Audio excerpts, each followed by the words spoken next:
What's good, guys? Fantasy Joe back here with our mock draft Monday. If you guys are new to the channel, make sure you hit that subscribe button, hit that like button, and if you have any questions or comments, drop them in the comment section down below. As always, we're ripping a mock draft from the 101 today. And like I said, if you guys have any questions or comments, just put those in the comment section down below. I always respond to every single comment. But yeah, I'm going to be posting a lot of rankings videos, must-have players, that type of stuff very soon. So not just the mock drafts anymore, so stick around for all that good fantasy content. Hit that subscribe button. Okay, number one overall pick is pretty easy for me. I am just going to go ahead and take Ja'Marr Chase. Averaged so many more points than the wide receiver 2 last year. Gives you that difference maker at that position, which is rare at that wide receiver running back spots. But when you can take somebody like that and they're, the number one overall player, you just kind of do it. So now let's see who we can get on this turn here. This is what I was very interested to see, because we've got the wide receiver. We've got Kyren Williams, Chase Brown available at running back. And that's actually exactly what I'm going to do. At this point, I just think a lot of people are passing on Kyren for this and that, and I don't really believe in a lot of the reasons. He's going to be a goal line back on this team. Chase Brown's going to catch a ton of passes and be the go-to guy in a really good offense. To be able to snag both those guys in Marvin 1 and 2, I actually love to pair with a stud wide receiver like Ja'Marr Chase. And then come around in round 4, the drop-off at running back has been pretty large to me, so I'm really glad I took those two guys. Marvin Harrison Jr. is still out there. The only other guy I would really consider, I didn't think he'd get this far, but maybe a George Kittle, but he's gone. But let me take Marvin Harrison at the end of round 4. And then I'm actually going to skip over a few of these guys. Give me David Montgomery to go in my flex. I think he is just a touchdown maker. He's a guy who has about as good a chance as any single back in fantasy football. And where he's going right now in the round 5, 6 of drafts, again, just a good value. Let's take a look at the team. Now we got Kyren, Chase Brown, Ja'Marr Chase, Marvin Harrison, David Montgomery.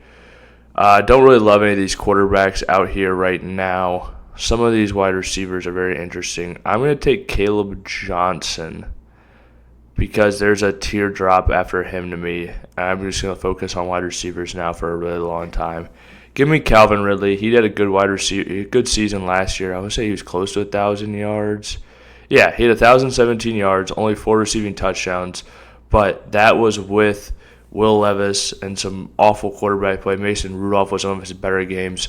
Give me Calvin Ridley in a similar draft spot that he was going last year with a massive quarterback upgrade coming off a 1,000-yard season. I think there are brighter days ahead for him. I'm tempted to take Kyler Murray right here because of the rushing upside. I'm actually going to go ahead, though, and take Jaden Reed. Just like his upside at the wide receiver position. Now we've got that second pick, of course, being on the turn. Do I take Kyler? I'm very tempted to take a Travis Kelce here just because of the amount of passes that he catches. And you know what? That's actually what we're going to do. Give me Travis Kelce. Main reason I like him, if we look at this, he had 97 catches this last year, 93 the year before that, 110. And you see the touchdown numbers, the yardage has been going down, not really what you want. But he's a guy I still think could go out there, catch 90 balls, have 7 touchdowns, and be a really good tight end for your fantasy football team, especially when you can secure him in the 8th round. Kyler Murray actually has still made it. Let me select Travis Kelce. Round 9 even. Kyler got back to me. I feel like I have to take him at this point. The rushing upside that he provides. I really like the way this team is turning around. Now that I was able to secure a lot of these guys at the end, I think are slight difference makers. A Kelce, a Kyler Murray. I just think they're good values where they're going in drafts. I think the same thing about David Montgomery, Kyren Williams. They're touchdown scores, and you're getting a really good value on them right now with where they're going in drafts.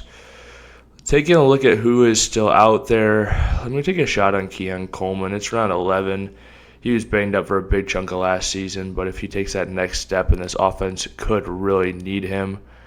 Taking a look at who else we still got out there.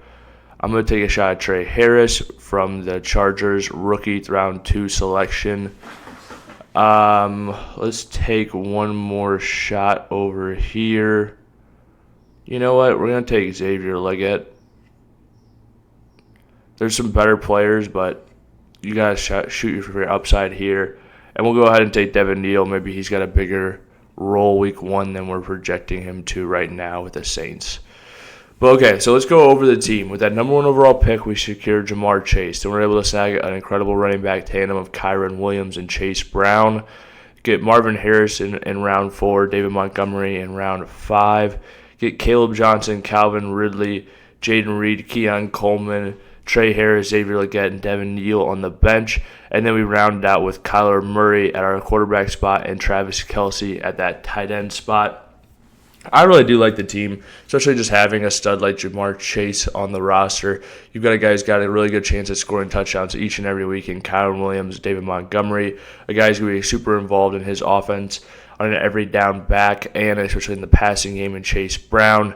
Marvin Harrison Jr. should ascend in this upcoming year. And like I said, Travis Kelce is just a guy who's extremely involved. Adding the touchdown numbers can easily go up from where they have been recently. I do like Caleb Johnson in round 6, especially. I was a little worried about taking him my 4th running back before my 3rd wide receiver, but being able to secure Calvin Ridley, Jaden Reed made me feel a lot better about that. I really like Trey Harris's upside as well. But yeah, I do like the team. I think they turned out solid, and I'm going to be dropping a bunch more fantasy football content the rest of the week, so make sure you hit that subscribe button, boys. Everyone out there, ladies and gentlemen, thank you guys so much for watching. More videos to come, and it's going to be good stuff that you're going to need to beat your friends and family in fantasy football to bring home that championship this season. If you want that, just hit that subscribe button. It's that simple. Until next time, this has been Fantasy Joe. Thank you guys for watching.